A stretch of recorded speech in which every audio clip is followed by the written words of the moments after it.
here we have already proved in our previous class, that is midpoint theorem. So let us prove the converse of midpoint theorem. The statement is like this: the line drawn through the midpoint of one side of a triangle is parallel to another side bisect the third side. Here it is given that in triangle ABC, E is the midpoint of AB and EF is parallel to BC. We have to prove that it will bisect the side third side SC. That means AF is equal to FC. So given in triangle ABC, E is the midpoint of AB and EF parallel to BC. To prove F is the midpoint of SC, that means AF is equal to CF. Then construction. The same construction we have done in our previous theorem, that is draw CP parallel to AB and produce EF to D such that it will intersect CP at D. Draw CP parallel to AB, produce EF to D such that it will intersect CP at D. Then proof. So here it is given that AE is equal to BE and EF is parallel to BC. But we have drawn here BE is parallel to CD. So in the quadrilateral EDCB, EF or ED is parallel to BC and BE is parallel to CD. So this implies EDCB is a parallelogram. So in EDCB, ED is parallel to BC. It is given, and BE is parallel to CD by our construction. So if two pair of opposite sides are parallel, then that is a parallelogram. So this implies EDCB is a parallelogram. So in a parallelogram, opposite sides are equal. So BE, this implies, is equal to CD, opposite sides.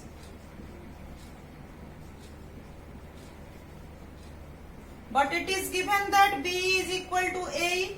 So this implies AE is equal to BE is equal to CD. So AE is equal to CD here.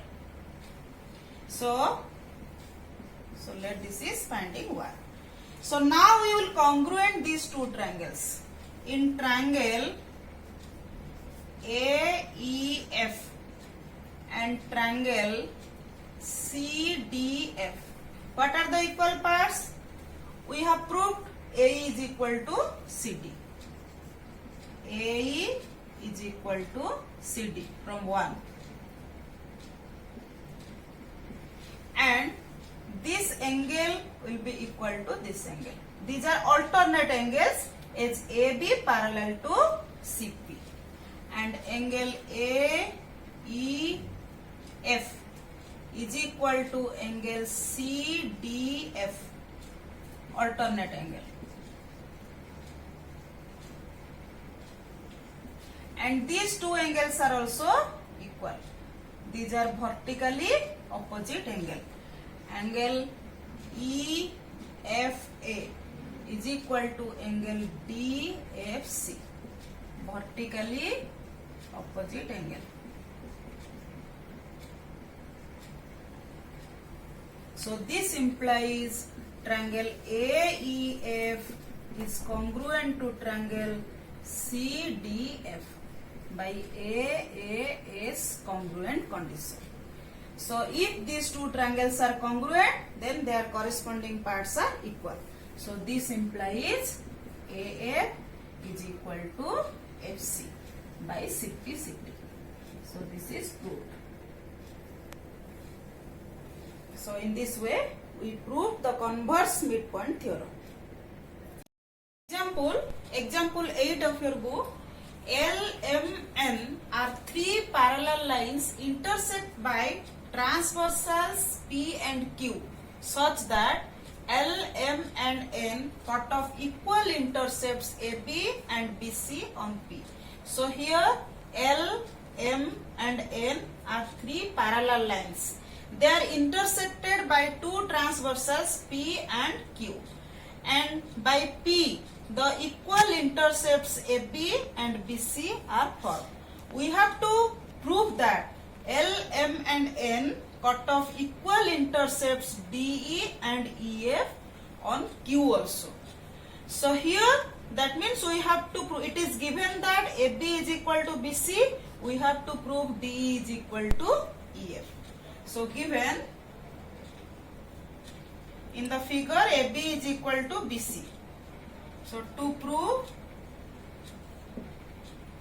DE is equal to EF. So here it is given L is parallel to M, parallel to N. So here construction is required. Join AF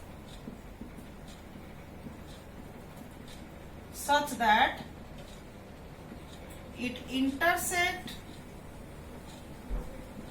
M at G.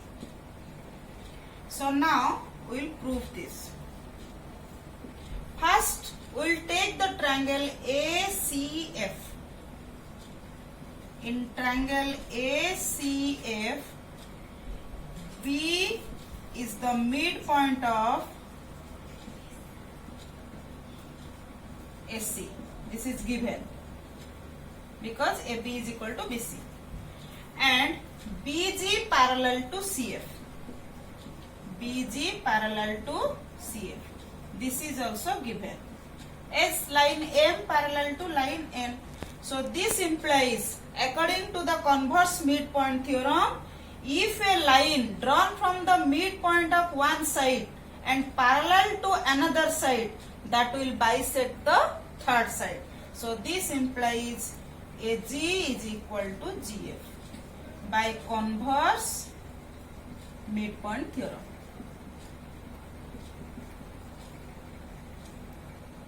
So this is our finding 1. Again we take the triangle DFA.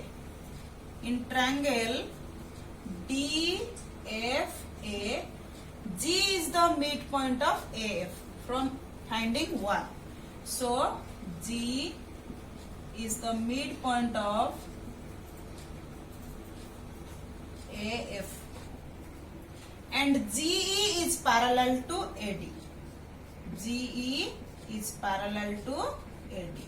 So this is given as M parallel to L. So this is from 1. So this implies E is the midpoint of DF by converse midpoint theorem.